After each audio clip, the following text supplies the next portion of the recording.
the world begins with the right questions. Have police discovered a motive? Does the president have a red line? What can voters expect to see today? CBS This Morning. Wall Street reaches a record high fueled by news from the Fed and a luxury shopping spree delivered by live stream. Diane Kinghall has those stories in this morning's Money Watch. A milestone on Wall Street as the Dow crosses 33,000 for the first time ever after the Fed indicates interest rates will stay ultra low through 2023. The Dow rallied 189 points. The Nasdaq gained 53 and the S&P 500 added 11 points. A record fine for robocallers. The government has slapped two Texas-based companies with a $225 million fine for making about 1 billion robocalls. The FCC says the companies operating under the business names Rising Eagle and J Squared Telecom made the spam calls in 2019, falsely selling short-term health insurance plans. A new healthcare option may be coming to your workplace from Amazon. The e-commerce giant says it will be expanding its Amazon Care program to companies of all sizes. Under the program, users are able to chat virtually with a nurse or doctor, but if a situation requires in-person care, that is handled like an old-school house call with a medical professional sent to your home. And forget window shopping. Nordstrom is launching live streaming selling events today. Burberry is slated to kick things off with a virtual styling event. Store employees or brand partners will showcase certain products on video. Customers who tune in can then purchase those products in real time. And that's your CBS Money Watch report. For more, head to cbsmoneywatch.com. At the CBS Broadcast Center, I'm Diane Kinghall. When we come back, meteorologist Scott Munt and Brian Karstens will join us with an extended look at the forecast. When we come back, meteorologist Brian Karstens and Scott Munt will be here with a look at the forecast. But first, let's send it over to Gail King in Studio 57 in New York to find out what's coming up on CBS This Morning. Good morning to you. Ahead on CBS This Morning, devastating tornadoes and violent downpours hit more than 60 million people in the South. Here's stories of survival. Plus, the area is still under a severe weather threat at this hour. Also, the NCAA basketball tournament gets underway tonight. See the extraordinary steps being taken to keep the players and the fans safe as March Madness gets a whole new COVID look. And first on CBS This Morning, you remember him, DJ D-Nice, joins us to mark the one-year anniversary of Club Quarantine. He's so good. This groundbreaking Instagram live series that kept fans very entertained during this pandemic. Can't wait to talk to him. You see you at 7 o'clock on the dot. Next week, guys. All right, that's our time for now. Thanks for joining us. Have a great day.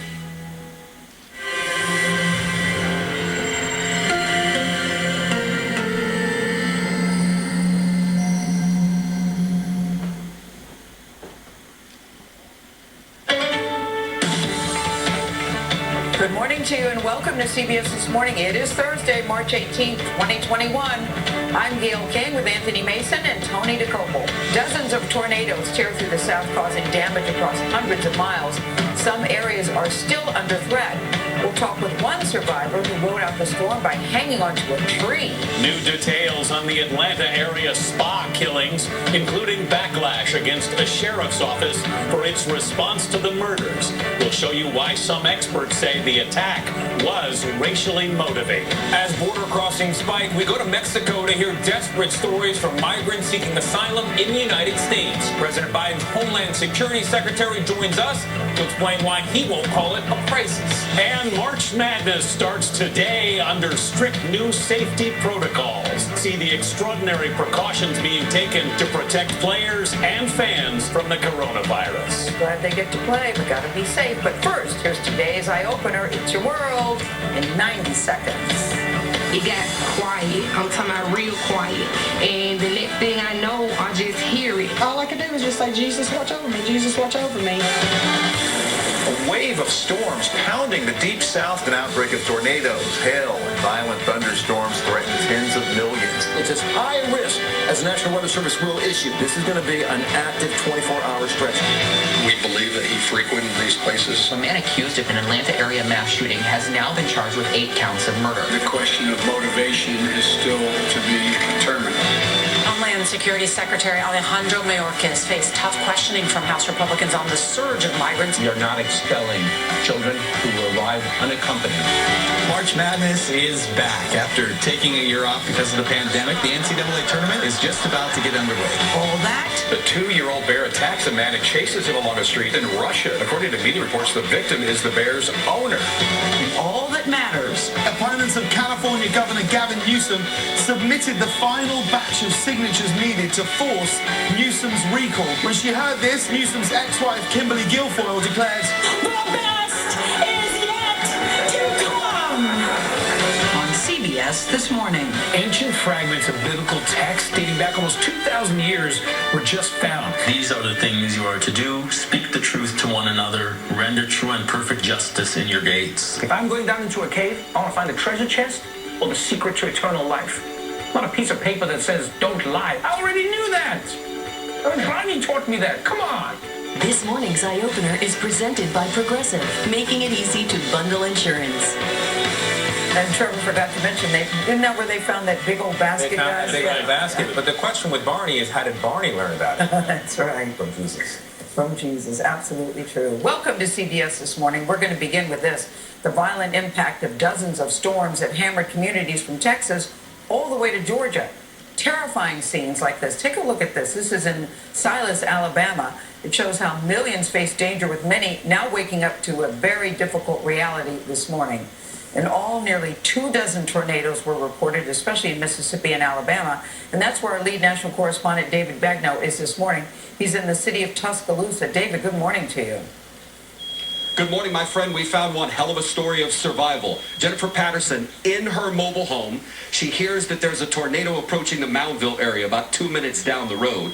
So she knows, and they tell you don't want to be in a mobile home when a tornado's coming. So she tries to get to her car, realizes she forgot her keys, goes back to the mobile home and realizes, I don't have time to get the keys or get in the car. So she runs behind the mobile home to the woods and holds onto a tree. Watch this. This is my living room. This is where I sit every day. Jennifer Patterson told our Birmingham affiliate CBS 42 that when she saw a storm coming toward her home, she ran into a ravine in the woods. I was down in there holding on, and that little tree right there yonder is probably the one I was holding on to. She stayed on her phone with her son as the trees collapsed around her. He was hearing his mama scream. He was hearing the sound go. And, I was just, all I could do was just say, "Jesus, watch over me, Jesus, watch over me." And then it just kept going and going and going. And finally I just said, "Jesus, take it away." And it's just like you could hear it easing up. She says she was worried she wasn't going to survive. And now she is picking up what's left of her property. There are others in similar situations, from homes in Alabama to farms in Mississippi.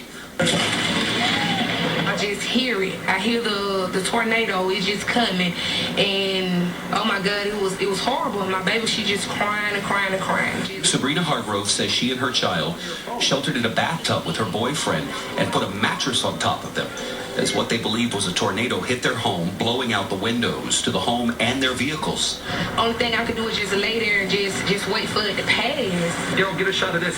Blue, the dog, was outside when the tornado hit the home. Outside. Yes, he was outside, and only thing I could think about was, Lord, is my dog okay? Because right now the Lord had spared our lives.